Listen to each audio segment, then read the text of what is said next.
Welcome to another episode of EThekwini News in 60 seconds, your weekly roundup of municipal news that matters.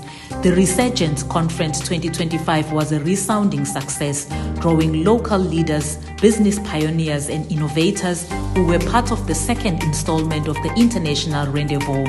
Celebrating Public Service Month, EThekwini Municipality Mayor Councillor Cyril Xaba embarked on a walkabout in the city centre, engaging with staff members and the public and officially opening a newly constructed road in Magabeni.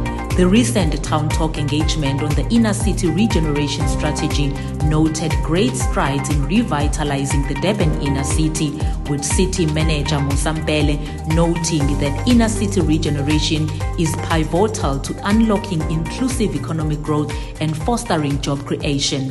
That's it for this episode. Catch you next week.